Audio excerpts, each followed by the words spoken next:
1, 2, 3. 1, 2, 3 grabando. ¿Todo bien el sonido? Bien.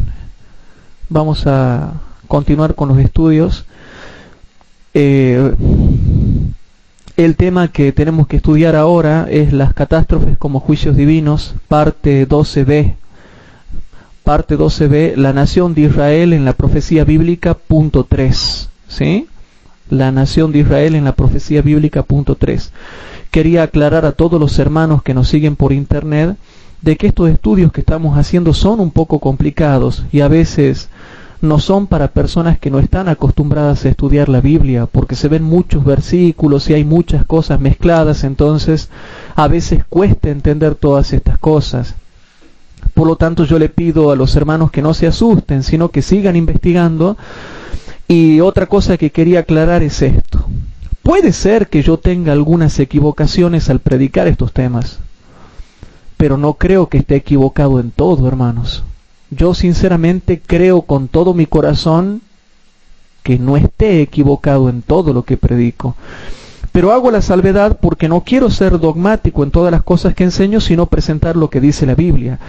Lo que sí voy a decir algo, a medida que vayamos estudiando, yo a medida que voy realizando más investigaciones bíblicas, voy a ir ajustando los estudios bíblicos. ¿Qué significa eso? Que no vamos a negar lo que ya hemos descubierto, pero vamos a ir, digamos, objetivizando más, vamos a ir ajustando más las cosas que venimos aprendiendo, porque yo mismo acabo de realizar nuevos descubrimientos con respecto a todo esto que tiene que ver con las naciones de Medio Oriente. Entonces, a medida que vayamos avanzando, yo le voy a decir, miren, he hecho nuevos descubrimientos con respecto a esto y vamos a ir ajustando más lo que hemos venido estudiando. Pero no vamos a negar lo pasado, solamente vamos a ir ajustando las piezas, porque hay muchas piezas que a veces están flojas y quizás no nos cierran a nosotros, pero a medida que vamos investigando más y más, van cerrando las piezas y vamos a ir ajustando más y más la interpretación hasta que quede bien ceñida y a su vez nosotros quedemos también con los lomos ceñidos, los lomos de nuestro entendimiento ceñidos a fin de que podamos entender bien estas cosas. Pero le voy a ser sincero, todo lo que yo presento no creo que esté equivocado, para mí es así. Y si yo estoy equivocado, hermanos, peor los otros, que no muestran ningún fundamento cuando, por ejemplo, hablan de Daniel capítulo 11 y que solamente sacan 2 versículos de la Biblia y 2 citas del Espíritu de Profecía y nada más. Y encima citas que a veces no tienen nada que ver con lo que se viene hablando porque no se sigue el contexto. Bueno, mandamos saludos a la hermana Elizabeth, Estrella, Pepe Palacios, Lili B, el hermano Hamner, Ivana Décima, Claudio Acevedo, Alejandro Ríos, todos estos hermanos que nos escriben, que dejan sus comentarios en internet. Y de paso también les decimos que si tienen alguna pregunta, que la dejen en el foro. Si nosotros sabemos, le vamos a contestar, y si no sabemos, vamos a esperar un tiempo hasta realizar las respectivas investigaciones y después le vamos a estar contestando todas las cosas que ellos quieren saber. Pero dejen sus preguntas o si no, escríbanos a nuestros email. Pueden escribirme a mí o al hermano Berfran, que ahí en nuestra página están los emails nuestros. Bien, hermanos, ahora tenemos que repasar, porque como este es un tema muy complejo, hay que tocar los versículos que venimos estudiando como para que vaya cerrando un poco todo lo que tiene que ver con la nación de Israel. Y hoy nos metemos un poquito más a full con el aspecto político. Y noten que todo lo que hemos venido viendo hasta acá de la nación de Israel tiene que ver con lo político. Y primero hay que ver lo político para después ver el aspecto religioso de la nación de Israel. Porque justamente en la línea de la historia, ¿qué se va viendo primero? El aspecto político. Porque todo lo que está pasando con Israel ahora es político. ¿Y qué es lo que va a terminar pasando con Israel? Lo religioso. Cuando en el fin de los días, con la lluvia tardía, muchos judíos se van a convertir a Cristo. Pero eso ya lo vamos a dejar para la próxima clase del viernes y ya van a ver, porque ya vamos saliendo de lo político para entrar a lo religioso. Pero hermanos, como se habrán dado cuenta, la Biblia tiene mucho que decir acerca de los judíos. Y yo le pido por favor a los hermanos que nos siguen por internet que los escuchen varias veces a los temas para que puedan comprender de qué viene hablando la Biblia y poder entrelazar mejor las ideas y los pensamientos con respecto a este tema. Vamos a ir, hermanos, al famoso texto de Lucas capítulo 21. Dice ahí, hermanos, Lucas capítulo 21, lo que ya hemos estudiado, pero ahora vamos a ver la otra parte que no habíamos estudiado. El texto conocido era Lucas capítulo 21, versículo 20 al 24, y noten qué interesante lo que dice ahí.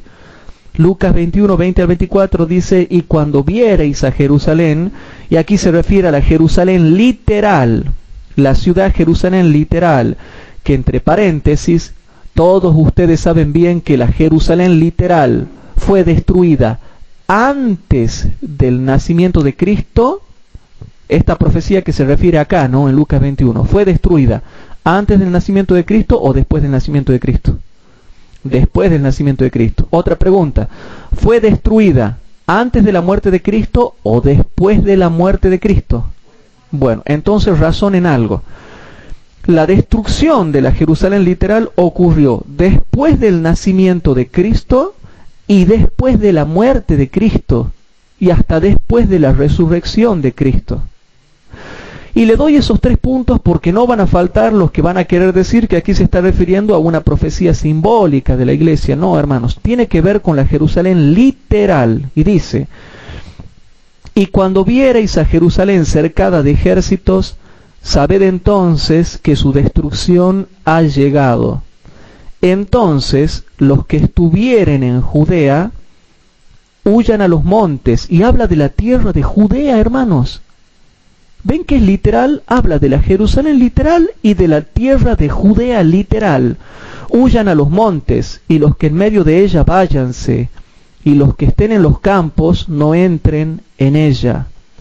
Porque estos son días de venganza, para que se cumplan todas las cosas que están escritas. Noten el versículo 22, hermanos. Porque estos son días de venganza, para que se cumplan todas las cosas que están escritas. ¿Y dónde estaban escritas esas cosas? En Daniel 9, versículo 24 al 27, Deuteronomio capítulo 28, Deuteronomio capítulo 29 y Levítico capítulo 26.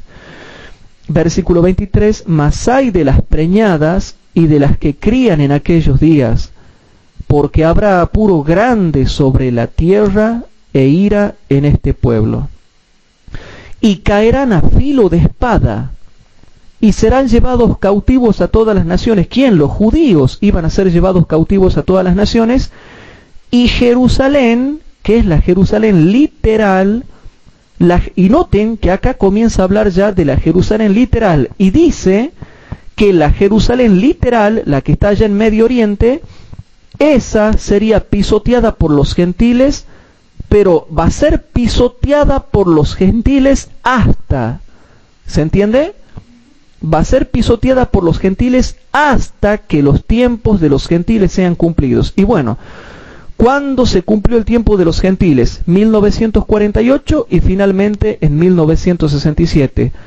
Y todo esto de que el tiempo de los gentiles se iba a cumplir está bien explicado en detalle en la profecía de Ezequiel capítulo 36, que lo hemos visto ayer.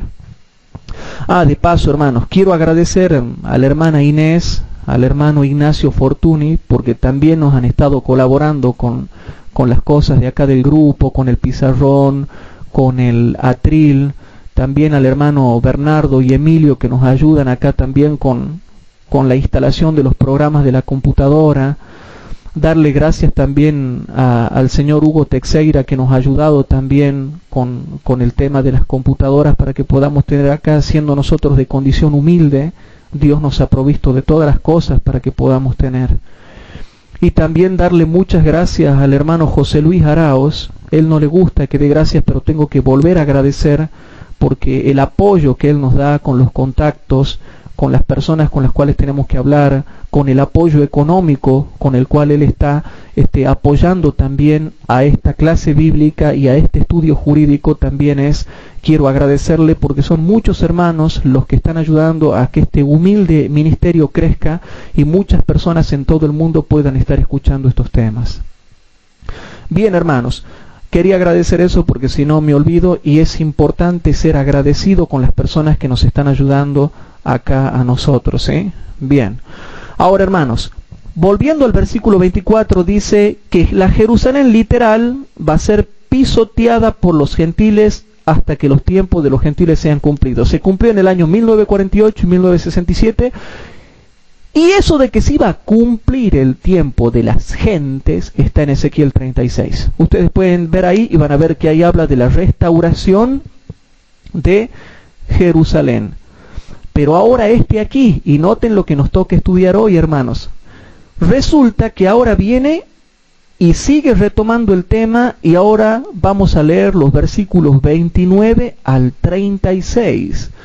Y es aquí donde se pone fuerte la cosa y donde tenemos que entender qué es lo que se está diciendo para el fin con respecto a la nación de Israel. Porque el versículo 24, hermanos, el versículo 24 nos deja con el sitio de Jerusalén y el cautiverio romano en el año 70 después de Cristo, ¿verdad? ¿Y ahí nomás termina todo? No. Ahora vuelve a retomar una parábola misteriosa que hay en el versículo 29, hermanos, que se llama una parábola que casi nadie la ha estudiado y casi nadie la entiende, y se llama la parábola de la higuera, y vuelve a retomar, y ahora vamos a empezar a ver qué cosa quiere significar esto. En el versículo 29 dice, y díjoles una parábola. Qué interesante, ¿no?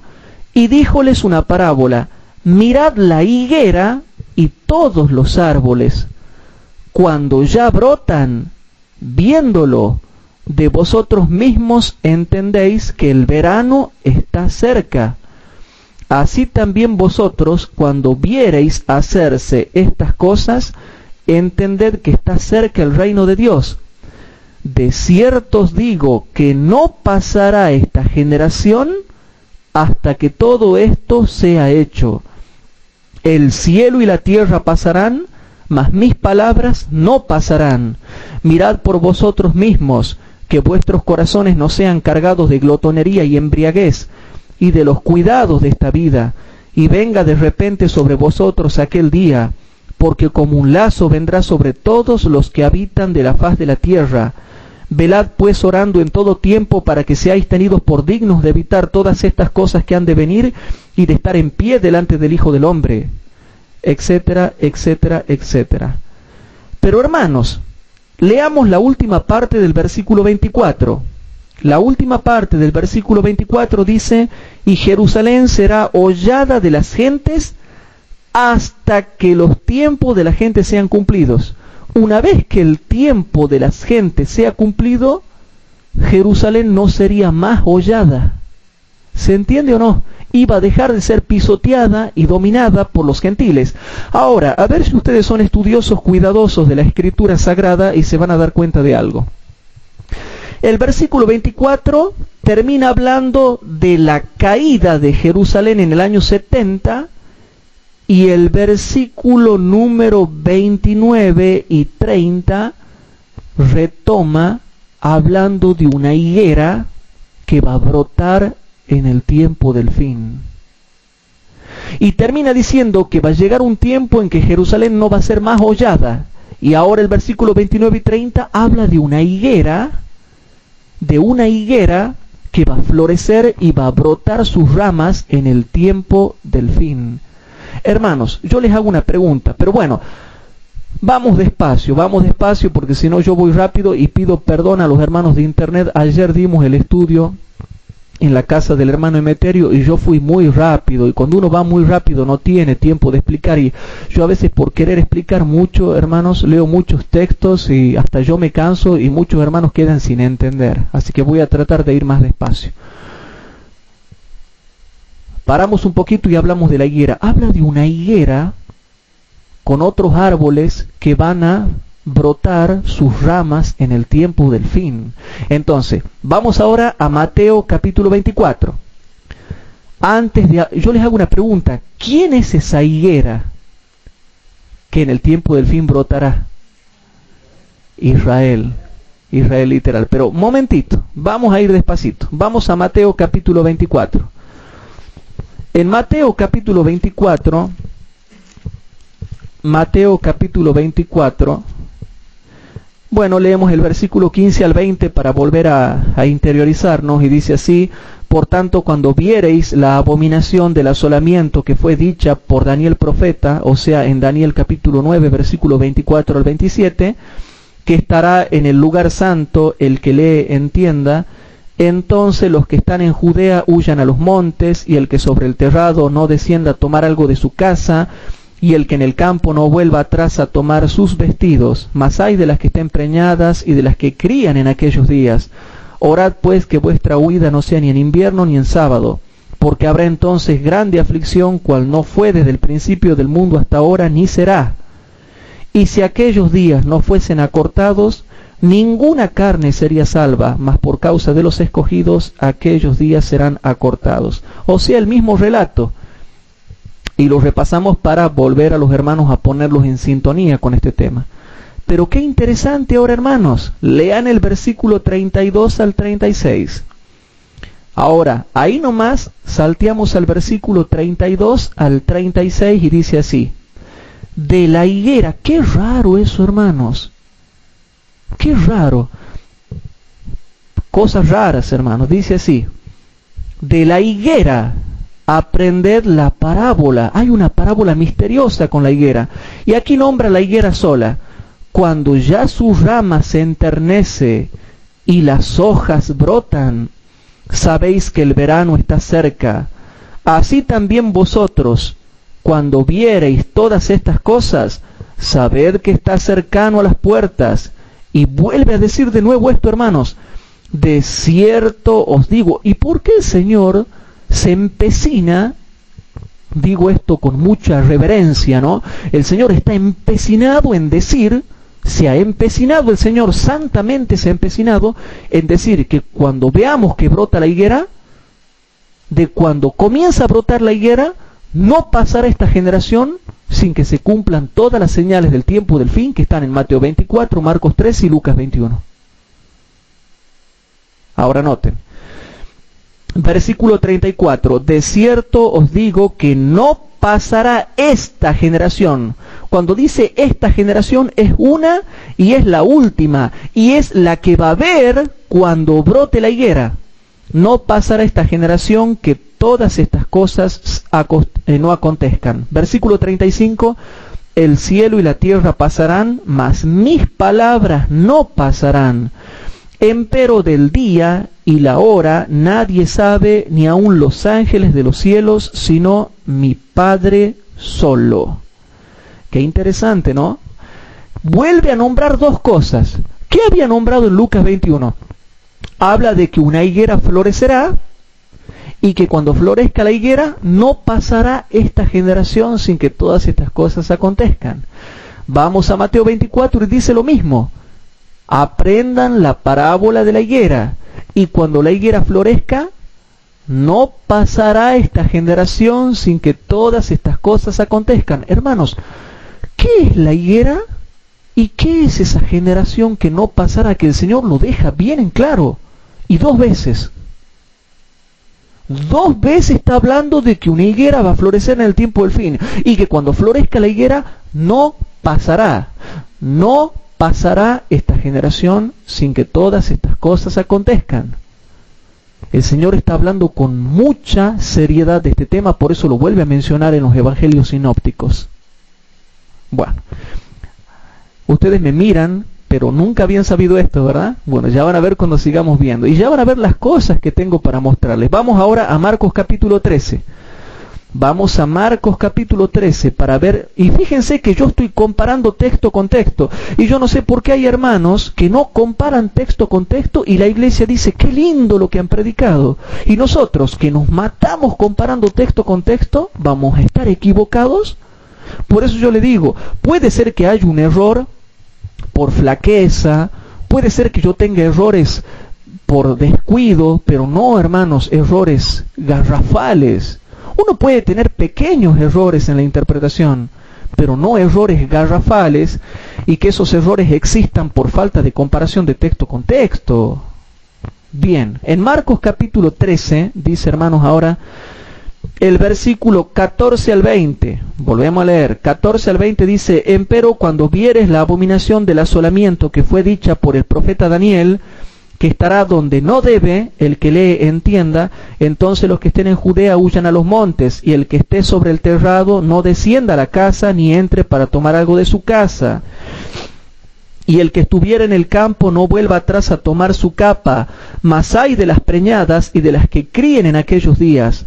Orad pues que no acontezca vuestra huida en invierno, porque aquellos días serán de aflicción, cual nunca fue desde el principio de la creación que Dios crió hasta este tiempo, ni será. Y si el Señor no hubiese abreviado aquellos días, ninguna carne se salvaría, mas por causa de los escogidos que Él escogió, abrevió aquellos días.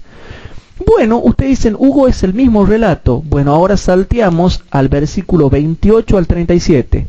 Salteamos a los versículos 28 al 37 y presten atención, hermanos. Y dice así: de la higuera aprended la semejanza, dice mi versión antigua. Y de paso, para los hermanos que nos escuchan por internet, por el Foro Adventista, le decimos que yo estoy usando una versión antigua. Yo utilizo la versión antigua porque es la mejor versión que sirve para realizar las investigaciones bíblicas. Porque las versiones antiguas, hermanos, son las que más se apegan al original griego, hebreo y arameo. Por eso yo le aconsejo a los hermanos que estudian, hermanos, Biblia, es importante tener las versiones antiguas, porque las nuevas versiones hay palabras que están cambiadas y que no quieren decir lo que dicen los escritos originales. Ahora, hermanos, vuelve a mencionar la higuera y dice: de la higuera aprended la semejanza, cuando su rama ya se enternece y brota hojas, conocéis que el verano está cerca. Así también vosotros, cuando viereis hacerse estas cosas, conoced que está cerca a las puertas. Y noten, hermanos, de cierto os digo que no pasará esta generación, que no pasará esta generación, que todas estas cosas no sean hechas. El cielo y la tierra pasarán, mas mis palabras no pasarán. Empero de aquel día y de la hora nadie sabe, ni aun los ángeles que están en el cielo, ni el Hijo, sino el Padre. Mirad, velad y orad, porque no sabéis cuándo será el tiempo. Como el hombre que partiéndose lejos dejó su casa y dio facultad a sus siervos, y a cada uno su obra. Y noten esta frase: y a cada uno su obra. Y al portero mandó que velase. Velad pues, porque no sabéis cuándo el Señor de la casa vendrá, si a la tarde, o a la medianoche, o al canto del gallo, o a la mañana. Porque cuando viniere de repente, no os halle durmiendo. Y las cosas que a vosotros os digo, a todos los digo, velad. Y vuelvo, hermanos, al versículo número 28. Marcos 13:28 dice: de la higuera aprended la semejanza, cuando su rama ya se enternece y brota hojas, conocéis que el verano está cerca. Hermanos, ¿por qué en los 3 evangelios se habla al final de una higuera que va a brotar, que sus ramas van a florecer, que sus ramas van a estar tiernas, que se van a ver que sus hojas empieza a brotar? Y dice, cuando vean que empieza a brotar, desde que empiece a brotar, no pasará esta generación que todas estas cosas no sean hechas.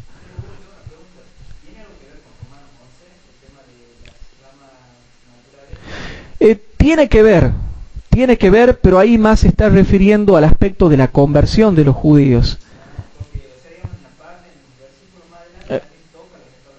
Claro, ahora sí les aclaro algo. A Israel, hermanos, se le llama una higuera, la vid, el olivo, y también se le llama sauces.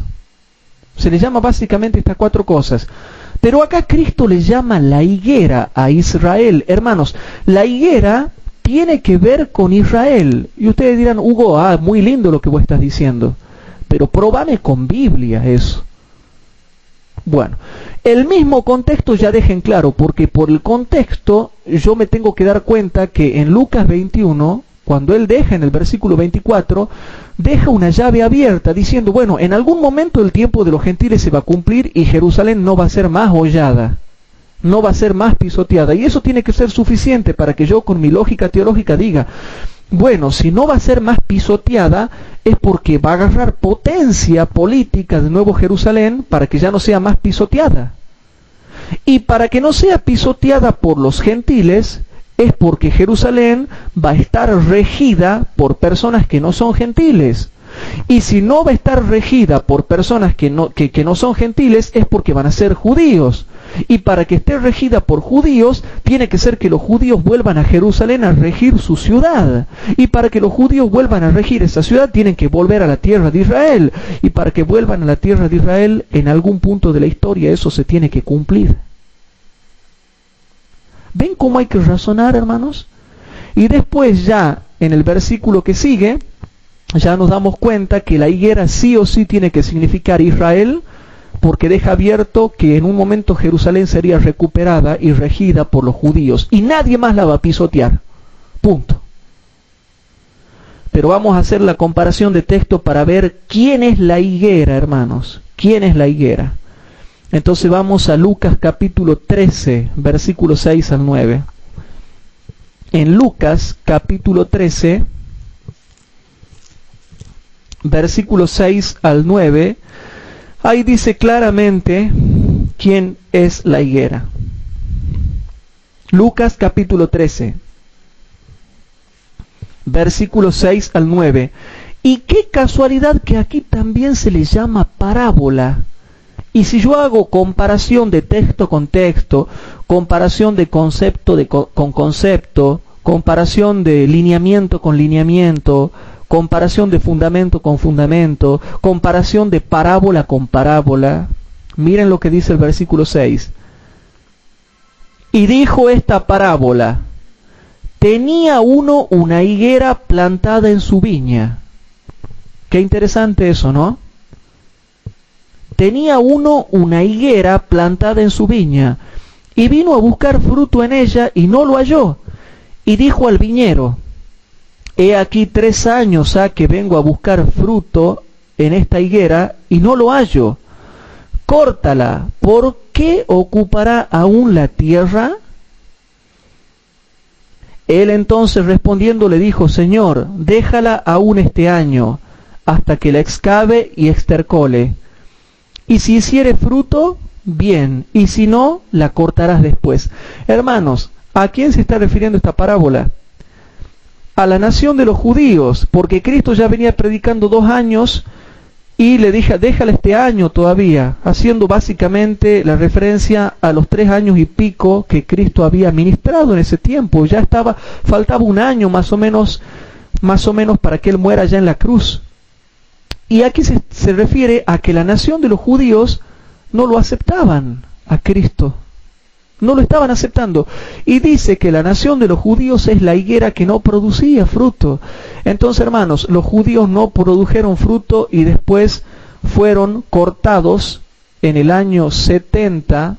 Después de Cristo fueron cortados literalmente porque estaban ocupando al vicio la tierra de Israel. Entonces fueron cortados de ahí y sacados de allí. Entonces, hermanos, fueron sacados, y muestra claramente que esta profecía se refiere a que los judíos son la higuera, hermanos. Bien, si yo sigo comparando texto con texto, ¿sí? En el mismo Lucas 13, ¿de quién viene hablando? Vamos al versículo 34 y 35. Qué casualidad, ¿no? Versículo 31 al 35. Aquel mismo día llegaron unos de los fariseos diciéndole: sal y vete de aquí, porque Herodes te quiere matar. Y les dijo: id y decid a aquella zorra: he aquí echo fuera demonios y acabo sanidades hoy y mañana, y al tercer día soy consumado. Empero es menester que hoy y mañana y pasado mañana camine, porque no es posible que profeta muera fuera de Jerusalén. Jerusalén, Jerusalén, que matas a los profetas y apedreas a los que te son enviados a ti. ¿Cuántas veces quise juntar tus hijos como la gallina, sus pollos debajo de sus alas, y no quisiste? He aquí os es dejada vuestra casa desierta, y os digo que no me veréis hasta que venga el tiempo cuando digáis, bendito el que viene en el nombre del Señor. Está hablando de Jerusalén, y bueno, ¿y Jerusalén dónde estaba, hermanos? Estaba en la tierra de Israel. Entonces, hermanos, vamos viendo que se le llama, hermanos, la higuera, ¿a quién? A la nación judía. Y si eso no creen, vamos a Oseas capítulo 9. En Oseas capítulo 9, versículo 10. Vamos a seguir comparando texto con texto. Oseas capítulo 9, versículo 10. En el profeta Oseas capítulo 9 y versículo 10 dice así, presten atención, hermanos. Hablando de su pueblo, dice así: como uvas en el desierto hallé a Israel, como la fruta temprana de la higuera en su principio. En su principio vi a vuestros padres, ellos entraron a Baal Peor y se apartaron para vergüenza, e hiciéronse abominables como aquello que amaron. Hablan de que ellos son la higuera y fueron el fruto de la higuera y el fruto temprano de la higuera, pero después se terminaron apartando, como dice la historia bíblica.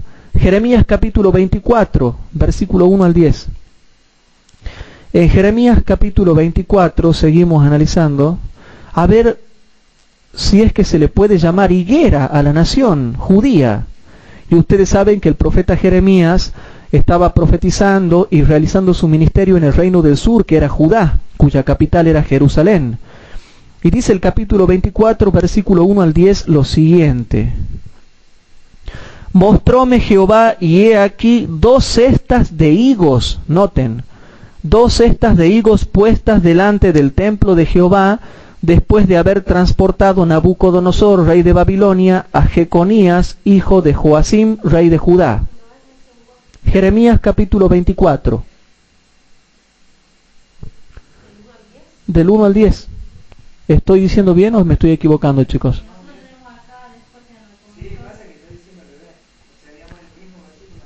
Bien. Noten, chicos, y a los príncipes de Judá y a los oficiales y herreros de Jerusalén, y haberlos llevado a Babilonia. Versículo 2.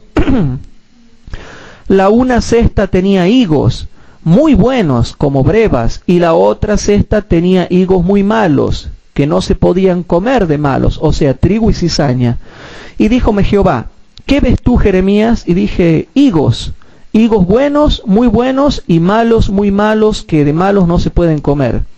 Y fue a mí palabra de Jehová diciendo: así ha dicho Jehová, Dios de Israel, como a estos buenos higos, así conoceré la transportación de Judá, al cual eché de este lugar a tierra de caldeos para bien. Porque pondré mis ojos sobre ellos para bien, y volverélos a esta tierra, y los edificaré, y no los destruiré, plantarélos, y no los arrancaré. Y les daré corazón para que me conozcan, que yo soy Jehová, y me serán por pueblo, y yo les seré a ellos por Dios, porque se volverán a mí de todo su corazón. Y como los malos higos, que de malos no se pueden comer, así ha dicho Jehová: daré a Sedequías, rey de Judá, y a sus príncipes, y al resto de Jerusalén que quedaron de esta tierra, y que moran en la tierra de Egipto, darélos por escarnio, por mal a todos los reinos de la tierra, por infamia y por ejemplo, y por refrán y por maldición a todos los lugares a donde yo los arrojaré, y enviaré sobre ellos espada, hambre y pestilencia, hasta que serán acabados de sobre la tierra que les di a ellos y a sus padres. Hermanos, a los judíos se les llamaba higos. Había higos buenos, higos malos. ¿Y el higo fruto de qué es? De la higuera, hermanos. Todo lo que venimos viendo. Entonces, cuando Cristo habla con ciencia, hermanos, de la higuera, no, hay gente que dice así: bueno, ahí está hablando de los arbolitos está hablando, y bueno, así como el árbol florece, ¿y en qué estación florecían? En primavera. Cuando ya van floreciendo en primavera es porque ya está cerca el verano. Y no, es una parábola así, una ilustración tonta que ha dado el Señor, que no tiene nada que ver, son de arbolitos nada más. Hermanos, está hablando cuando para el tiempo del fin, cerca del tiempo del fin, se hablaba de que la nación de Israel, la nación judía, iba a florecer, iba a brotar. Sus ramas iban a enternecer, iban a brotar. ¿Qué significa eso? Dos cosas. Ese brotar de Israel significa dos cosas. Primero, la restauración de Israel como nación política, y segundo, la conversión de los judíos en el tiempo del fin. Está refiriéndose a esas dos cosas. Primero, Israel iba a resurgir como nación, y vemos que ya están brotando las hojas. ¿Y desde cuándo han empezado a brotar las hojas de ese follaje, de esa higuera? Máximo, hermanos, en el año 1967. Y ya están brotando como nación. Y después va a faltar que broten ya como conversión espiritual a Cristo. Y eso es lo que vamos a ver en la próxima clase. Y Cristo acá está escribiendo con mucha ciencia para que nosotros busquemos qué cosa es una higuera y a quiénes se les llamaban higos. Chicos, lo que vengo enseñando hasta acá más o menos se entiende, lo van captando. Yo estoy tratando de ir despacio porque ayer fui muy rápido, hermanos, y seguro que algunos hermanos que nos siguen por internet no van a poder captar todas estas cosas. Otra cosa que les digo a los hermanos de internet, no se preocupen si no han entendido algo en el estudio de ayer, porque lo que no han entendido en el estudio de ayer lo están entendiendo hoy. Y lo que no van a entender hoy lo van a entender con el próximo estudio del viernes, porque yo vuelvo a tocar los versículos, porque yo ya más o menos me doy cuenta cuáles pueden haber sido los versículos que no han entendido. Entonces yo los vuelvo a retomar, los vuelvo a explicar y explico otras cosas que quizás en ese momento no había explicado. ¿Sí? Bueno. Entonces, hermanos, la higuera, cuando habla de la higuera, ¿qué es la higuera? Y no hace una alusión a un árbol, nada más. No, hermanos. Habla de que en el tiempo iba a brotar de nuevo la higuera. Significa dos cosas: surgimiento como nación política y después la conversión de los judíos en el tiempo del fin. Tiene doble aplicación porque la escritura es muy profunda. ¿Se va entendiendo eso, hermanos? Ahora, yo voy a hacer un pequeño diagrama acá en el pizarrón. Para los hermanos que nos siguen por internet, yo les dibujo a ellos mentalmente para que puedan entender el diagrama. Yo trazo la línea de la historia, ¿sí? Y pongo el año, hermanos, 27 después de Cristo, que es cuando Cristo fue ungido. El año 31 después de Cristo, cuando muere el Señor Jesús en la cruz. Y pongo el año 34 cuando ya finalizan las 70 semanas y ya acá se cierra la esperanza para los judíos. Y bueno, en el año 66 después de Cristo viene el primer cercamiento a cargo del general Cestio Galo, ¿sí? Cuando viene Cestio Galo y cerca la ciudad de Jerusalén, pero misteriosamente se va y los cristianos pudieron escapar. ¿Y por qué pudieron escapar? Lo habíamos dicho ayer. Pudieron escapar porque los romanos se fueron y los judíos los siguieron persiguiendo. Y el Señor en su providencia hizo tan perfecta la situación, y el Señor cuando hace las cosas, las hace perfectas. Por eso es que nosotros tenemos que confiar en Él. Entonces los judíos pudieron escapar, los cristianos pudieron escapar muy bien porque no había romanos para perseguirlos ni judíos para perseguirlos. ¿Sí?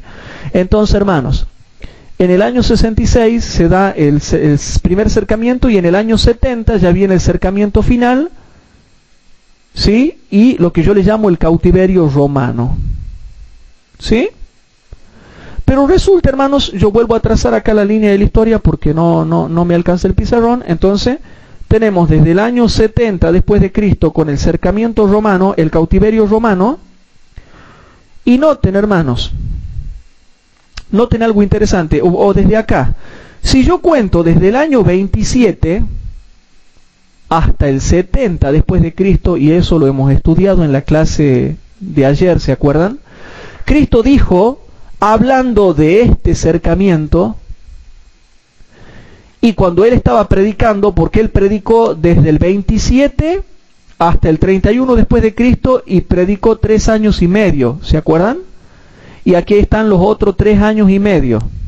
Bien, noten, hermanos, Él predicó 3 años y medio, desde el año 27 después de Cristo hasta el año 31 después de Cristo, cuando él finalmente muere.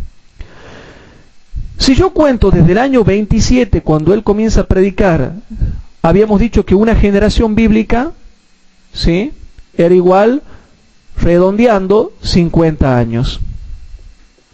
Y habíamos basado eso en Mateo capítulo 1, versículo 17. Bueno. Noten que no pasó esta generación. Cristo dijo, no pasará esta generación. De esta generación yo demandaré toda la sangre justa, desde Abel el justo hasta Zacarías, hijo de Baraquías, el cual fue muerto entre el templo y el altar. Y noten, desde el 27 tenemos 10 años hasta el 37.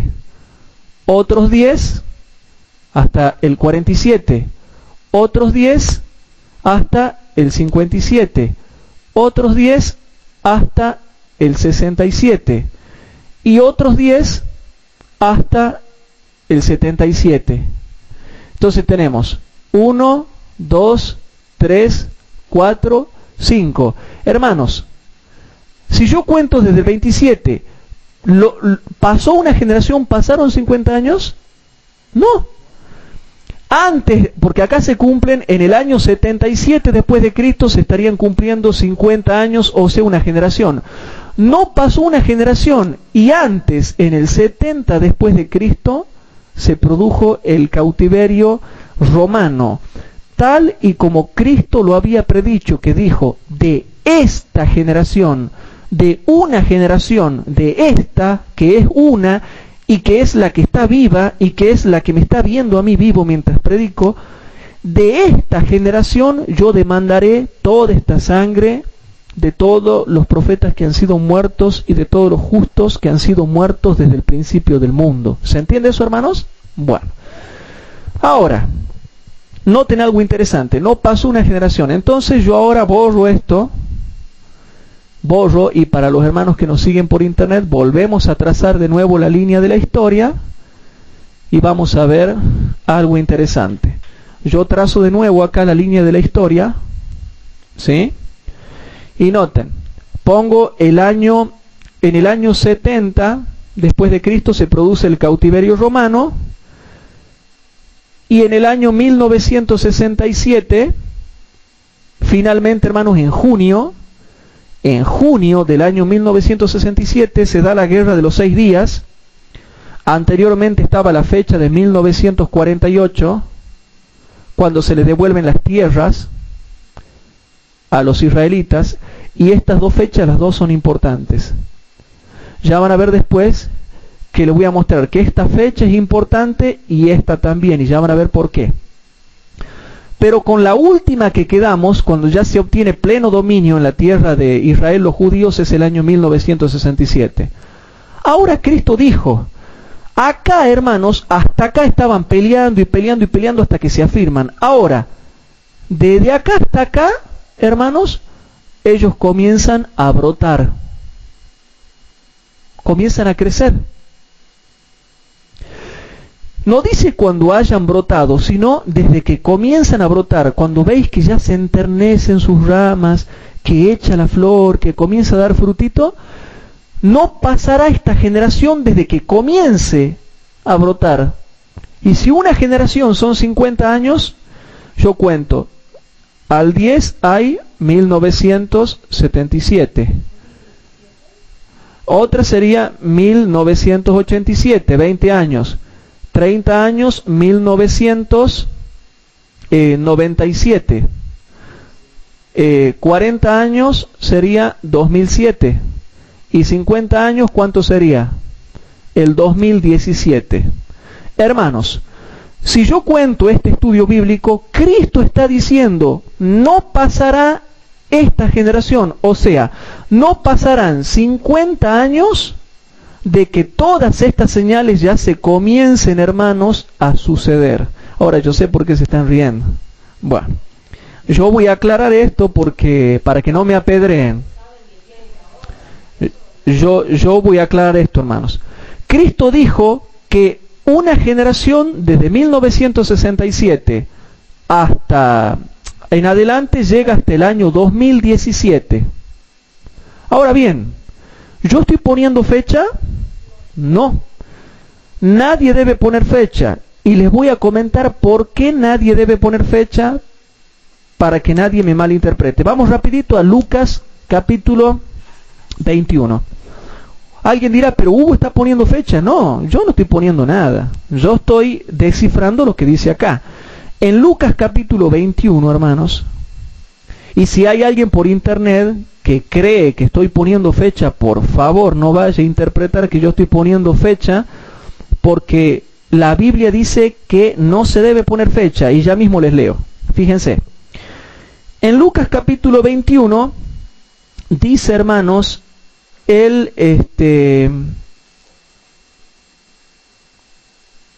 no. Vamos a Mateo 24, ahí dice. Rapidito, Mateo 24.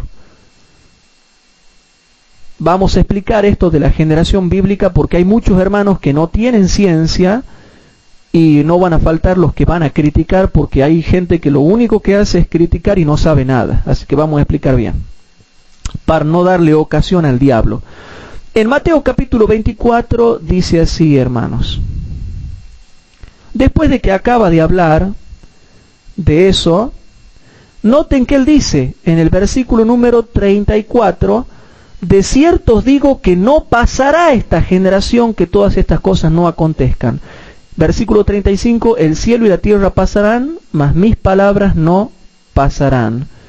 Y después el versículo 36 aclara y dice, empero del día y la hora nadie sabe, ni siquiera Hugo Ortiz, ni nadie, ni aun los ángeles de los cielos, sino mi Padre solo. Y ahora vamos a Marcos capítulo 13. En Marcos capítulo 13, dice el versículo número 30 y 31. El versículo 30 y 31 dice, de cierto os digo que no pasará esta generación. Y si Cristo lo ha dicho, yo creo que se va a cumplir. No pasará esta generación que todas estas cosas no sean hechas. Versículo 31, el cielo y la tierra pasarán, mas mis palabras no pasarán. Y dice el versículo 32, empero de aquel día y de la hora nadie sabe, ni aun los ángeles que están en el cielo, ni el Hijo, sino el Padre. Y el versículo 33 aclara, mirad, velad y orad, porque no sabéis cuándo será el tiempo. Punto. Entonces, cuando yo estoy diciendo que una generación bíblica es 50 años, estoy diciendo que desde el 1967 yo cuento 50 años y llega hasta el 2017. Pero eso no significa que en el 2017 viene Cristo. Y si viniese, yo no estoy diciendo ni el día ni la hora. O sea que el 2017 nadie sabe el día ni la hora. Y cuando estoy diciendo 2017, tampoco estoy diciendo que Cristo va a venir ahí. Lo que yo estoy diciendo es lo que ha dicho Cristo, que no pasará esta generación. Al no pasar esta generación significa que dentro de este periodo se tienen que dar las cosas. Por eso es que nadie sabe. Nadie sabe, hermanos. Pero si yo cuento desde el año 1967 que no va a pasar esta generación, llega hasta el 2017. Y acá, hermanos, en el noroeste argentino, de paso para que sepan los hermanos en internet, casi todos los estudiosos del noroeste argentino, y así lo he aprendido yo, eso lo he aprendido yo ya de otros hombres que vienen estudiando este tema, yo lo aprendí de otros teólogos que han enseñado acá esto en Tucumán, ¿sí? De manera que nadie pone fecha ni hora para la venida de Cristo, porque lo dice la Biblia, y aparte lo dice Evento de los Últimos Días, página 36, que ya no hay fecha que nosotros podamos poner. Lo que Cristo está diciendo simplemente, no van a pasar una generación, no va a pasar esta generación. Si yo tomo ahora que una generación bíblica es 50 años, entonces llega hasta el 2017, y puede ser antes, en cualquier momento. Y como se están dando las cosas en este mundo, hermano, creo que puede ser. Ya todos sabemos que Cristo tiene que venir, pero hermanos, nadie está poniendo fecha. Yo estoy diciendo, y si esto no se llega a cumplir, yo le voy a decir al Señor, Señor, ¿por qué vos has dicho que no iba a pasar esta generación? O sea que si Cristo no viene, yo lo voy a agarrar al Señor cuando venga algún día, le voy a decir, entonces, ¿por qué vos has dicho y te has cansado de decir en Mateo, en Marco y en Lucas, no pasará esta generación sin que todas estas cosas acontezcan? Pero yo voy a una comparación, hermanos. Si cuando se produjo el cercamiento de Jerusalén por los romanos, no pasó esta generación, no pasaron 50 años que realmente se produjo ese acontecimiento, y acá también dice lo mismo, no pasará esta generación. ¿Por qué con lo primero se cumplió y con esto no se va a cumplir? Ahora, hermanos, si Cristo no viene, y bueno, no viene, pero yo le voy a preguntar al Señor, ¿por qué vos has dicho, Señor, no iba a pasar esta generación? Y resulta que ha pasado. Si pasa el 2017 y Cristo no viene, yo le voy a preguntar, ¿y por qué has dicho eso, Señor? Yo simplemente calculo de acuerdo a lo que vos has dicho. Y no estoy calculando la venida de Cristo. Estoy calculando la generación que Él ha dicho que no iba a pasar. De la venida de Cristo nadie puede calcular. Ni el año, ni el día, ni la hora. Yo no estoy calculando el año, ni el día, ni la hora de la venida de Cristo. Estoy calculando la generación. ¿Se entiende? La generación, no la venida de Cristo. Estoy calculando la generación, que es otra cosa muy distinta, hermano, que no tiene nada que ver. Entonces, una generación llega hasta el 2017. Ahora, si aún así Cristo no viniese hasta el 2017, como me lo han enseñado a mí y como lo hemos aprendido todos nosotros, acá con todos los teólogos laicos que hay acá en el noroeste argentino, y bueno, no viene, pero sí puedo decir algo, que nos estamos acercando al fin de los tiempos. Y ya, hermano, hasta los paganos ponen una fecha, el 2012. Los paganos dicen que en el 2012, por ahí, hasta máximo 2012, se tiene que armar una tercera guerra mundial. Ahora, a ver, ¿querías decir algo?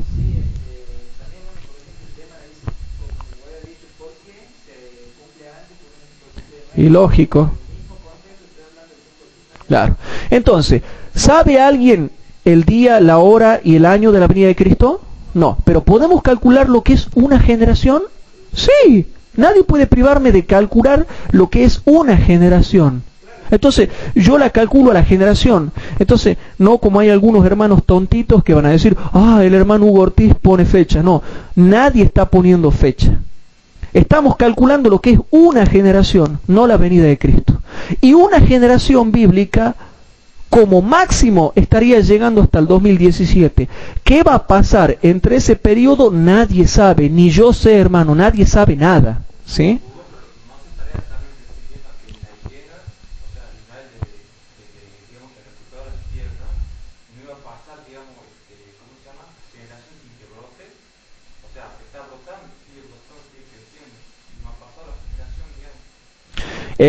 Es que vos decís una generación para que brote nada más. Sí.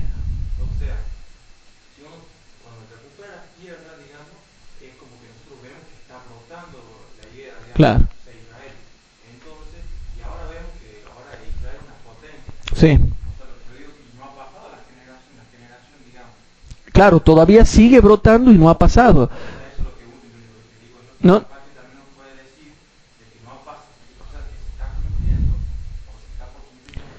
Sigue brotando.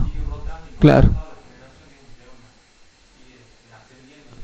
Y es otra postura, pero eso lo vamos a hablar más adelante. Yo quiero por ahora que les quede en claro esto. Y vuelvo a aclarar, si algún hermano en internet ha escuchado esto y dice que yo estoy poniendo fecha, es porque es tontito ya, hermanos.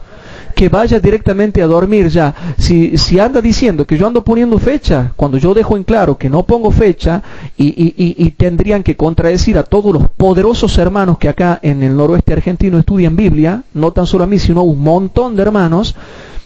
Y bueno, si ya me quieren interpretar mal y quieren creer que yo pongo fecha, bueno, que vayan a dormir ya, hermanos, porque ya no se puede, hermanos, ya no se puede estar aclarando si son tontitos. ¿Se entiende, hermanos? Bien. Claro. Cristo me ha dicho claro. Jesús viene, fíjese, Jesús viene y me dice, Hugo, Bernardo, Emilio, María José, todos. Escuchen bien. Yo no le estoy hablando de cuándo voy a venir, porque nadie sabe eso, ni el Hijo. Yo le estoy diciendo que no va a pasar esta generación desde que comience a brotar la higuera. Y cuando hemos visto que ha empezado a brotar bien en el año 1967, y desde ahí en más llega hasta el 2017. Ahora bien, como yo voy a seguir haciendo investigaciones con respecto a este tema, estén atentos los hermanos de internet, porque hay otros descubrimientos que estamos realizando acá, donde posiblemente tengamos que ajustar un poquito esta interpretación. No la tomen a esta interpretación a rajatabla. Esta es la que estamos manejando ahora. Hay otras posturas, ¿sí? Hay otras posturas que lo estarían llevando con la generación, porque hay otra manera de interpretar lo que significa esta generación, que estaría llegando hasta el 2030, hasta el 2035. 2030, 2035. Pero esa es otra interpretación. Pero como esto no es una profecía cumplida, somos dueños de interpretar de las diferentes formas que se quiera, y nadie nos puede condenar, porque yo soy muy estudioso y me gusta estudiar hasta cada palabra de lo que dice Jesús. Y si alguien llega a decir que yo pongo fecha, y bueno, que vaya a dormir, hermanos. Aquí nadie pone fecha, no somos tontos, hay que ser tonto para poner fecha, hermanos. El que pone fecha es tonto, ¿se entiende eso? Yo no estoy poniendo fecha de nada, yo estoy calculando lo que es una generación, hermanos, una generación bíblica. Ahora bien, ¿queden claro eso, hermanos? Bueno, quiero aclarar eso porque es como que yo me enojo, hermanos, cuando veo las críticas que se hacen de ciertas personas que no tienen idea de nada de Biblia, porque realmente me enojo, y claro que me enojo, hermanos, porque ¿cómo va a ser posible que hermanos que no hacen la obra critican a los que hacen? Nuestro pueblo sigue adelante por aquellos que estudian las Escrituras y dan los mensajes verdaderos a la iglesia, porque los que alimentan a la iglesia son los que realmente le marcan el camino por donde uno tiene que ir. Porque salir a trabajar, hermanos, ¿saben la cantidad de hermanos que yo he visto que son muy trabajadores para Cristo y se han terminado apartando porque no había doctrina, no había Biblia? Yo he conocido un montón de hermanos que salían a hacer actividad misionera los sábados a la siesta, y iban y le leían la Biblia a otros, y todos han terminado en fornicación, apartándose, en apostasía, porque iban a enseñar algo que no sabían. Y nunca tenían un estudio fuerte de la Escritura. Y donde no hay un estudio fuerte, por más que tú seas sincero y buenito y manso y suave y sales a trabajar, si no hay algo que sustente tu espíritu, te vas a terminar cayendo espiritualmente. Entonces, hermanos, cuando Cristo dice no pasar esta generación, si yo hago un primer cálculo, hay otras interpretaciones, hay otros estudiosos que interpretan de otra forma lo que es una generación, pero básicamente esta primera interpretación de lo que es una generación llegaría hasta el 2017. ¿Será verdad? ¿No será verdad? Yo sinceramente no sé. Y condeno a cualquiera que pone fecha. Cuando hay un hermano que ponga fecha, tienen que condenarlo. Yo simplemente muestro lo que es una generación, nada más. Bien, hermanos, siguiendo adelante con este tema, ¿queden claro lo que yo les quería mostrar hasta acá? Bueno, vamos a Mateo capítulo 24. En Marcos capítulo 13, acá nomás. En Marcos capítulo 13, versículo 28, dice lo siguiente.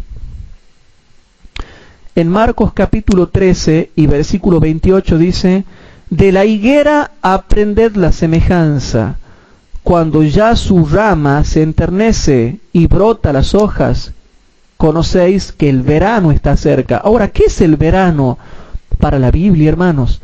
¿Se han puesto a pensar, cuando dice que el verano está cerca, qué cosa es el verano según la Biblia? ¿Saben ustedes? ¿Qué puede ser el verano? Vamos a ver Proverbios capítulo 10, versículo 5. Proverbios capítulo 10, versículo 5.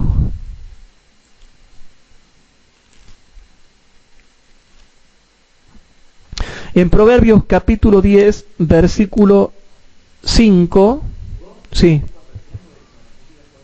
dice claramente que es la Biblia el verano. Ahora lo vemos. Proverbios capítulo 10, versículo 5 dice así: el que recoge en el verano es hombre entendido, pero el que duerme en el tiempo de la siega es hombre afrentoso. ¿Qué es el verano? el tiempo de la siega.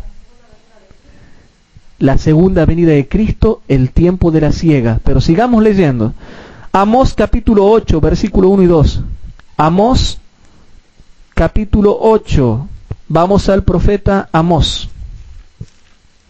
En Amós capítulo 8, y bueno, hermanos, hay gente que dice que el rey del norte es el papado, otros que dicen que las trompetas son, no sé qué sé yo, caídas de meteoritos, hay otros que dicen que el rey del norte es el papado, hay otros que dicen que la alineación de los planetas iba a producir en el 2000 no sé cuánto, y que iba a haber una catástrofe y no se ha cumplido, y son poderosos predicadores. ¿Por qué yo no puedo poner también una interpretación? Y ojo, yo no tengo interpretaciones a rajatabla, porque no soy dogmático en lo que estoy predicando. Yo lo dejo a consideración de los hermanos, y que ellos vean si será así o no. Yo simplemente les muestro lo que dice la Escritura. En Amós, el profeta Amós, capítulo 8, versículo 1 y 2, dice así. Y otra cosa, hermanos, Evento de los Últimos Días, página 36, dice que ya no hay una profecía bíblica que tenga fecha. Y es verdad. Ya no hay, después de 1844 ya no hay ninguna profecía que tenga fecha. Y cuando yo hablo de 1948 y 1967 hay una ciencia ahí, hermanos, que después les voy a explicar. Esto se cumple en esta fecha y se cumple en 1967. Pero a lo que se está refiriendo el espíritu de profecía es que no hay profecías claramente reveladas con una fecha. Y en 1967, ¿ustedes encuentran en la Biblia algo que diga, habrá 1200 o 4000 y pico de días y que llegue hasta 1967? No.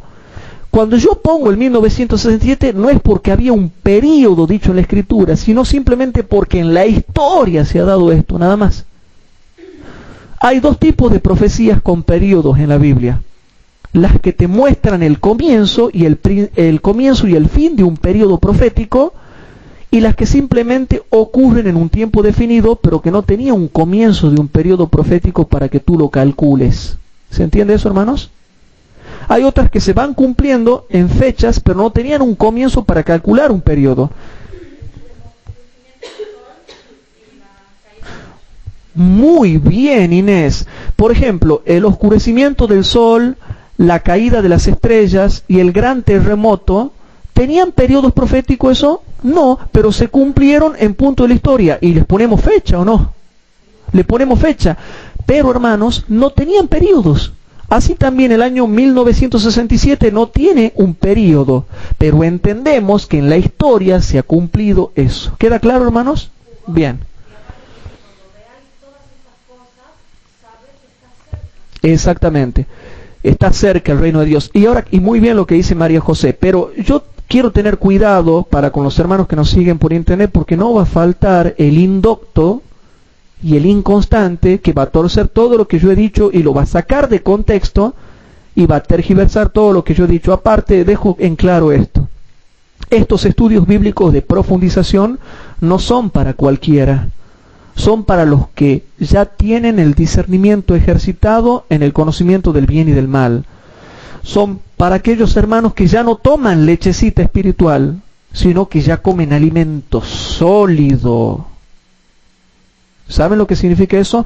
Pablo dice que hay dos tipos de cristianos. Los que toman lechecita, siempre están estudiando lechecita, lechecita y lechecita, y los que ya son maduros y pueden comer alimento sólido. Lo que nosotros estamos estudiando acá, si lo agarra un indocto o un hermano común y corriente, un carnal, un hermano carnal, no va a entender esto.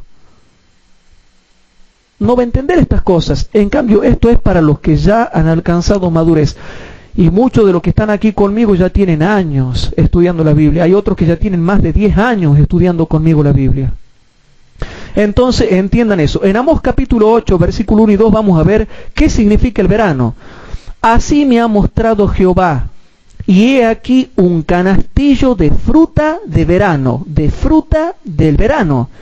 Y dijo, ¿qué ves, Amós? Y dije, un canastillo de fruta de verano. Y díjome Jehová, venido ha el fin sobre mi pueblo Israel, no le pasaré más. ¿Qué significa el verano?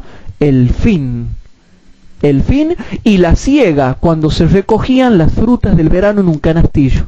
El fin y la siega. Miqueas capítulo 7, versículo 1. En el libro de Miqueas, capítulo 7, en el libro del profeta Miqueas, y hermanos, si hay alguien que quiere criticar, a mí me gustaría debatirle. Me gustaría debatirle y que me explique qué significan esto, porque hay muchos que critican, pero no entienden nada de las cosas que están reveladas en las Escrituras.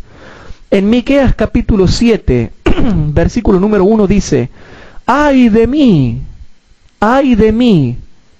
que he venido a ser como cuando han recogido los frutos del verano, o sea, la siega, cuando se recogen los frutos del verano, como cuando han rebuscado después de la vendimia, que no queda racimo para comer, mi alma deseó los primeros frutos. Entonces, hermanos, el verano tiene que ver ¿con qué? Tiene que ver, hermanos, con la siega y el fin del mundo, la segunda venida de Cristo. ¿Queden claro eso, hermanos? Bien. Entonces, para el tiempo del fin, hermanos, para el tiempo del fin, Dios le ha devuelto a Israel su tierra. Porque el que brote en sus hojas significa dos cosas: que primero se vuelven de nuevo a tu tierra, a su tierra, para formar una potencia política y bélica, y segundo, para que broten también espiritualmente. Y ahora, ¿por qué Dios decide devolverles la tierra a los judíos?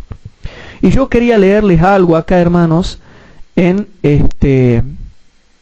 Hechos de los Apóstoles, algo impresionante que dice el espíritu de profecía, y por eso es que no tenemos que ser necios y hay que tener discernimiento profundo cuando uno estudia la Biblia, hermanos, y dejarse de molestar ya, porque, hermanos, a veces entro yo a diferentes páginas adventistas, tanto de las iglesias locales como de iglesias internacionales. Incluso anoche hemos estado viendo una página nosotros, donde todos aparecen jugando, en short, en bikini, todos molestando, y ninguno hace la obra que tiene que hacer para Dios. Pero para andar de short, de bikini, jugando, haciendo bromas, hermanos, la gente está mal. ¿Y saben por qué?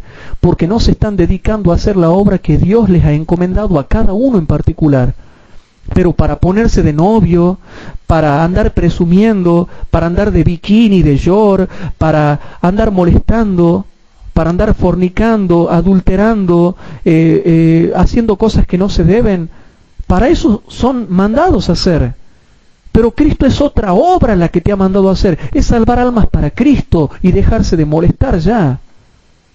Hermanos, si quieres ponerte el short y la bikini, bueno, hazlo, pero haz también la obra de Dios. Si te quieres ir de vacaciones, hazlo, pero haz también la obra de Dios. Si te quieres ir a la pileta, hazlo, pero haz también la obra de Dios. Si te quieres ir de campamento, hazlo, no es malo. Es malo cuando solamente haces eso. Y yo reniego mucho, hermanos, porque ¿saben por qué a veces me da dolor en mi corazón? Cómo se pisotea la Biblia, hermanos, y no se la estudia.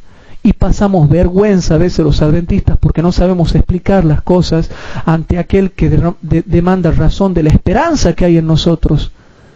Yo cuando tengo una esperanza, yo le muestro con Biblia, le muestro en el pizarrón, le muestro en todos lados. ¿Por qué yo tengo esa esperanza? ¿Por qué yo creo lo que creo? Y si hay alguien que cree que yo estoy equivocado, yo le quiero hacer un debate.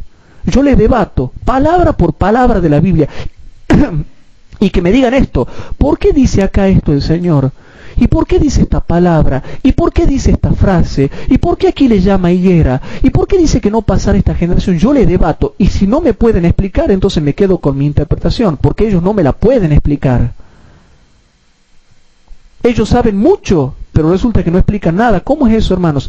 Ellos pueden decir que los teólogos que hay acá en Tucumán están equivocados, pero ellos no presentan una explicación correcta de eso. Ellos pueden decir que yo estoy equivocado, pero no me presentan una poderosa explicación sistemática de lo que significa eso. Entonces, ¿en qué quedamos, hermanos? Bien, siguiendo con este tema, hermanos, hay algo interesante que habla de los judíos en Hechos de los Apóstoles, página 312, hermanos.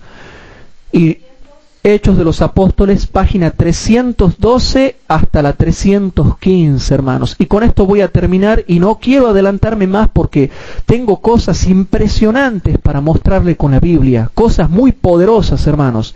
Y que no es para los que beben leche espiritual. Los que beben leche espiritual, hermanos, tienen que seguir bebiendo por años hasta que recién puedan comer después papilla y después ya alimento sólido. ¿Sí? Bueno. En Hechos de los Apóstoles, página 312, dice lo siguiente, hermanos. Y presten atención. Cuando Jerusalén fue destruida y se redujo a ruinas el templo, miles de judíos fueron vendidos para servir como esclavos en países paganos.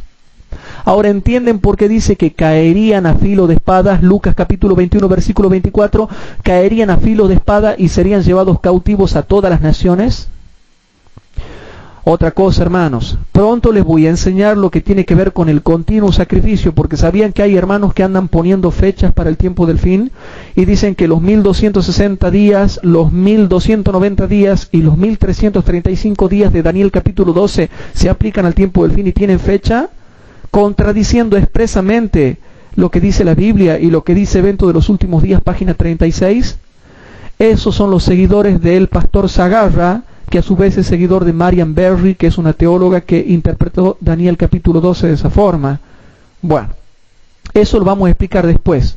Ahora, volviendo a este tema, y para aquellos que quieren saber de lo que pasa con los judíos, yo sé que a ustedes les gusta saber, por eso muchos ahora han venido a escuchar este tema. Es interesante saber lo que pasa con los judíos. Fíjense lo que dice ahora.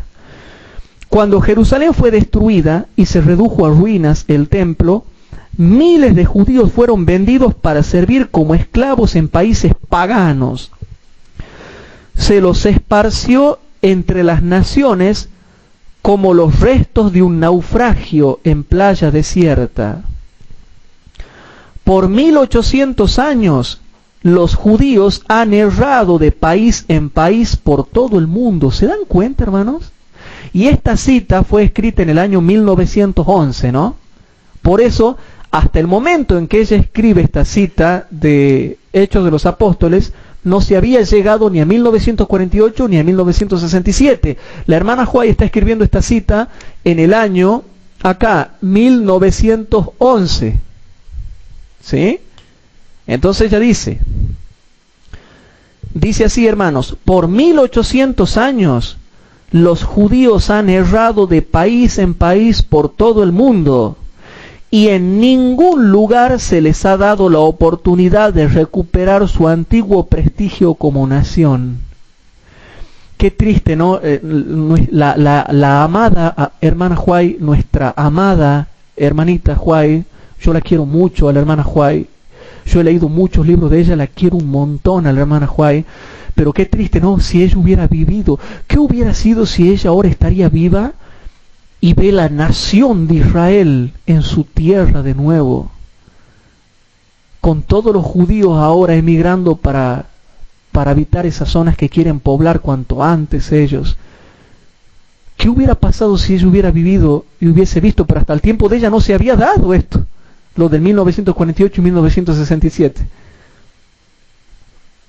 Pero dice así, hermanos: y en ningún lugar se les ha dado la oportunidad de recuperar su antiguo prestigio como nación.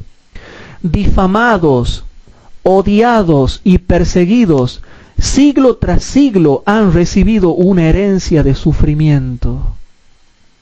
Ustedes que quieren saber tanto lo que pasó con los judíos, les sigo leyendo.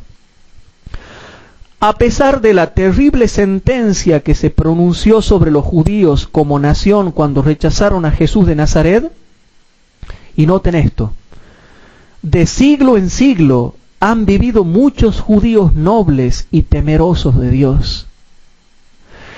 Y por eso es que, como dice la hermana Juay, hermano, el espíritu de profecía dice en Hechos de los Apóstoles, página 313, que no todos los judíos fueron malos después de la dispersión, después de la diáspora en el año 70 después de Cristo. Hubo un montón que fueron nobles, buenos y temerosos de Dios. Y por causa de ellos, Dios decide en el 48 y en el 67, gracias a esos nobles judíos que fueron fieles en su conciencia y en su corazón, decide el Señor devolverles la tierra de Israel para que vuelvan a ser de nuevo una nación. Dice así, hermanos: de siglo en siglo han vivido muchos judíos, no dice pocos. Entonces es mentira que todos los judíos son sinvergüenza y son malos. Yo a veces reniego porque me dicen, los judíos no sirven, los judíos son todos malos, los judíos son todos sinvergüenzas. No, ¿por qué contradicen lo que dice acá la hermana White? Ella dice otra cosa, pero como nosotros somos ignorantes de la Biblia, nos ponemos a insultarlos a los judíos. Noten lo que ella está diciendo. Muchos judíos nobles y temerosos de Dios, tanto hombres como mujeres, que han sufrido en silencio. Ellos calladitos sufrían, hermanos, eran buenos. Por eso, hermanos, en Israel hay dos tipos de judíos: los bélicos, que quieren destruir a los palestinos, pero los otros que aman a Dios y aman su tierra. Hay dos tipos de judíos, por eso no tenemos que meterlos a todos en la misma bolsa. Y sigue diciendo, hermanos, Dios ha consolado sus corazones en la aflicción y ha contemplado con piedad su terrible suerte. Hermanos, les hago una pregunta según lo que acabo de leer. ¿Dios los ha desechado completamente a los judíos? No, porque aquí dice que los consuela, hermanos, los consuela. Vuelvo a leer. Dios ha consolado sus corazones en la aflicción y ha contemplado con piedad su terrible suerte. Dios los miró con amor siempre, hermanos, siempre. Dice así, hermanos queridos, ha escuchado las agonizantes oraciones de los que lo buscan de todo corazón para entender correctamente su palabra. Dios está escuchando la oración de los judíos que estudian la Biblia. Sigue diciendo, algunos aprendieron a ver en el humilde Nazareno al que sus padres rechazaron y crucificaron, al verdadero Mesías de Israel. Por eso, hermanos, es que hay muchos judíos que se llaman Iglesia Israelita del Nuevo Pacto. Por eso hay muchos judíos anónimos que, aunque nunca dieron a conocer, saben que Jesús es el Mesías. Por eso en Israel y en todo el mundo, y repito, en Israel y en todo el mundo, hay un montón de judíos que se llaman los judíos mesiánicos. Y por causa de todos ellos es que Dios dice, hay muchos que se han convertido a mí, les devuelvo la tierra de Israel, por causa de ellos. Lo dice la hermana Juárez, noten. Algunos aprendieron a ver en el humilde Nazareno al que sus padres rechazaron y crucificaron, al verdadero Mesías de Israel. Yo no sé quiénes serán, pero hay. Si no son tontos los judíos, hermano. ¿Ustedes creen que los judíos son tontos? El hecho de que no han entrado a nuestra iglesia, y menos mal que no han entrado, hermano, porque si los judíos llegan a entrar a nuestra iglesia y ven todos los problemas que hay, y los odios, y las críticas, y las divisiones, y los aborrecimientos, menos mal que no entren, mejor que estén ahí donde están, y que crean en Jesús ahí donde están.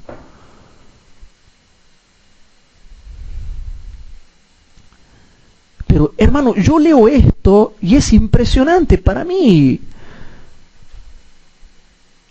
No puedo creer, hermanos, algunos aprendieron a ver en el humilde Nazareno al que sus padres rechazaron y crucificaron, al verdadero Mesías de Israel. Noten, al descubrir el significado de las conocidas profecías, oscurecidas por tanto tiempo por la tradición y la interpretación errónea, sus corazones se llenaron de gratitud a Dios por el don indecible que Él otorga a todo ser humano que decide aceptar a Cristo como su Salvador personal. Hay un montón de judíos que ustedes ni conocen, que tienen bien en claro que este Mesías es el verdadero Mesías. Pero Dios por algo no quiere que entren a la iglesia adventista. Mire si entran a la iglesia y ven cómo se critican unos a otros y se odian unos a otros.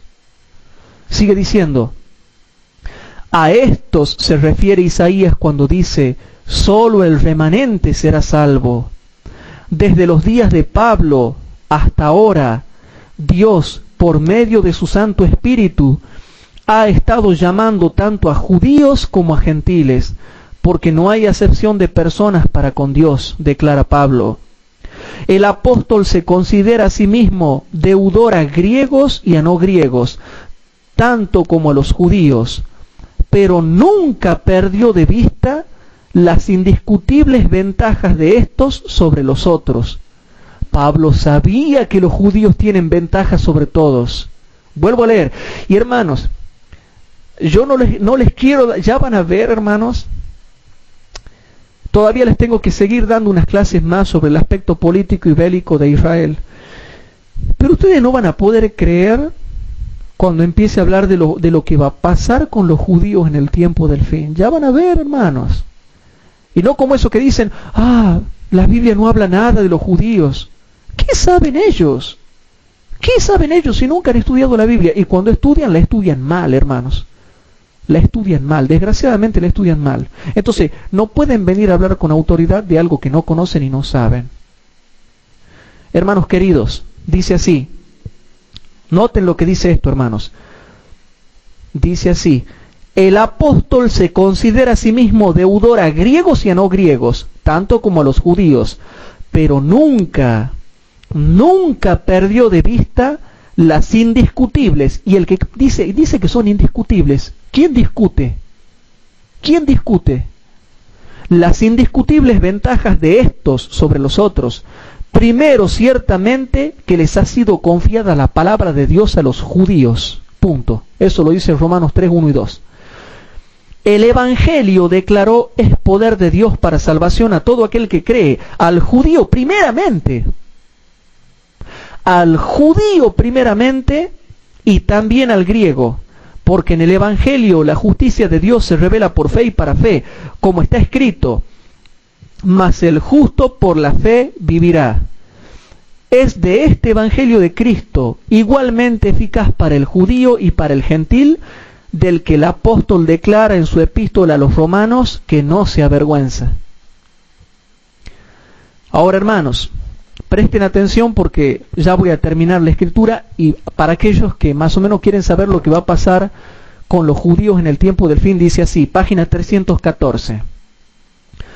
Cuando este Evangelio se presente en su plenitud a los judíos, ¿y cuándo se va a presentar el Evangelio en su plenitud, hermanos? Exactamente, en la lluvia tardía. Y dice así: cuando este Evangelio se presente en su plenitud a los judíos, muchos aceptarán a Cristo como el Mesías. Entre los cristianos son pocos los que se sienten llamados a trabajar por el pueblo judío, pero tanto a estos que han sido pasados por alto como a todos los demás debe darse el mensaje de misericordia y esperanza en Cristo. ¿Hay que predicarle a los judíos, hermanos? Claro que sí. En la proclamación final del Evangelio, cuando se haga una obra especial en favor de los grupos que hasta entonces no han sido atendidos, Dios espera que sus mensajeros se interesen particularmente en el pueblo judío, que se haya esparcido por todas partes en la tierra. Y lógicamente la hermana Juárez habla en el año 1911. Hoy en día, si bien es cierto, están en toda la tierra, pero ya tienen su nación. Y noten lo que dice ella: Dios espera que sus mensajeros se interesen particularmente en el pueblo judío que se haya esparcido por todas partes de la tierra. Lo dice la Biblia, lo dice el Espíritu de profecía. ¿Cómo dicen, hermanos, que no, ya Dios lo ha desechado a los judíos, ya no le importa a los judíos? Hermanos, algunos hermanos, los que dicen eso están loquitos. Dice así, hermanos: cuando las escrituras del Antiguo Testamento se combinen con las del Nuevo para explicar el eterno propósito de Jehová, para muchos judíos eso será como la aurora de una nueva creación, la resurrección del alma. Cuando vean al Cristo de la dispensación evangélica delineado en las páginas de las escrituras del Antiguo Testamento y perciban cuán claramente explica el Nuevo Testamento al Antiguo, se despertarán sus facultades adormecidas y reconocerán a Cristo como el Salvador del mundo. Muchos recibirán por la fe a Cristo como su Redentor. Y noten, hermanos, muchos recibirán a Cristo, recibirán por la fe a Cristo como su Redentor. En ellos se cumplirán las palabras: A todos los que le recibieron, a los que creen en su nombre, les dio potestad de ser hechos hijos de Dios. Y noten, hermanos, para aquellos que les gusta saber de los judíos. Entre los judíos hay algunos que, como Saulo de Tarso, son poderosos en las Escrituras. Y hermanos, no les quiero contar mucho, ¿no? Porque yo les comento, para los hermanos que nos siguen por internet, yo me he dedicado desde los 18 años en adelante. Cuando tuve 18 años y conocí a Cristo, desde los 18 a los 20 años fui evangélico, y desde los 20 años en adelante fui adventista del séptimo día. Hoy en día tengo 35 años. Y yo he llegado a estudiar la Biblia 12 horas por día. He llegado a estudiar 12 horas por día la Biblia. Y estudiaba y estudiaba y estudiaba. Y entre tantas cosas que estudié en los últimos tiempos con el estallido de la tecnología, hay cosas que yo no les cuento, pero me puse a investigar por internet cómo enseñan la Biblia los judíos. Cómo enseñan ellos Biblia. Y estuve viendo, hermanos, videos de ellos enseñando Biblia. Es impresionante. He visto rabinos enseñando Biblia, hermano, enseñando misterios profundos, que ellos ya lo tienen de tradiciones ancestrales. Es impresionante. Yo escuché una charla sobre el diluvio y el creacionismo dado por judíos. Es impresionante cómo saben, hermanos. Quizá no saben las cosas que sabemos nosotros, pero el Antiguo Testamento y la historia del Antiguo Testamento y lo que cuenta el Talmud y la Mishnah y la Torá y todo lo que ellos entienden de esas cosas y los conocimientos ancestrales que tienen pasados de judíos, es impresionante las cosas que yo he visto. Un día yo estuve investigando, hermanos, porque yo investigo todo investigo yo, hermanos. Y yo les puedo decir que son terriblemente poderosos en las Escrituras. Las saben de memoria, hermanos. Los judíos, el judío practicante y ortodoxo, sabe de memoria la Escritura. Ellos desde chiquitos les enseñan a memorizar la Escritura. Cosa que debería ser igual en la iglesia adventista, pero bueno, no somos tantos. Pero noten lo que dice acá. Entre los judíos hay algunos que, como Saulo de Tarso, son poderosos en las Escrituras, y estos proclamarán con poder la inmutabilidad de la ley del Señor. El Dios de Israel intervendrá para que esto suceda en nuestros días. Noten lo que está diciendo acá, y hermanos, yo ya me entro a encaramelar y ya les quiero entrar a contar un montón de cosas, pero mejor me tengo dominio propio y no les digo nada. Aquí dice que Dios va a intervenir en favor del pueblo judío, y ellos, los que son poderosos en las Escrituras y saben más Biblia que nosotros, Dios los levantará para que defiendan la ley de Dios en el tiempo del fin. Dice así, hermanos.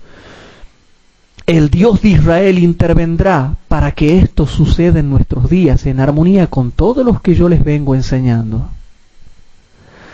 No se ha acortado su brazo para salvar, cuando sus siervos trabajen con fe, por los que por mucho tiempo han sido descuidados y despreciados, su salvación se manifestará. Y ahora cito una profecía para el pueblo judío que ya también después yo les voy a mostrar. En Isaías 29, versículos 22 al 24 dice: por tanto Jehová, que redimió a Abraham, dice así a la casa de Jacob: no será ahora avergonzado Jacob, ni su rostro se pondrá pálido, porque verá a sus hijos, a los reales, a los de raza, obra de mis manos en medio de ellos, que santificarán mi nombre, y santificarán al santo de Jacob, y temerán al Dios de Israel. Y los extraviados de espíritu aprenderán inteligencia, y los murmuradores aprenderán doctrina. Isaías 29, versículos 22 al 24. Termino diciéndoles algo, hermanos. Estudien en profundidad las Escrituras. Y yo dejo esta cita para las clases subsiguientes. Todavía tengo que seguir hablándoles sobre la nación de Israel. Tengo que ir ajustando unas interpretaciones que quizás muchos hermanos no la han entendido. Tengo que seguir enseñándoles, pero ya van a ver. Aquí dice que Dios va a intervenir en favor del pueblo judío en el tiempo del fin, y ellos van a defender la ley de Dios. pero yo voy allanándoles el camino para que desde ya su mente se vaya preparando para entender las cosas que Dios tiene que decir acerca del pueblo judío.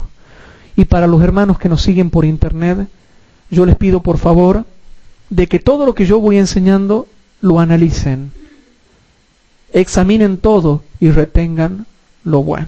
¿Hay alguna pregunta, chicos? Si no hay pregunta, dejamos esto acá.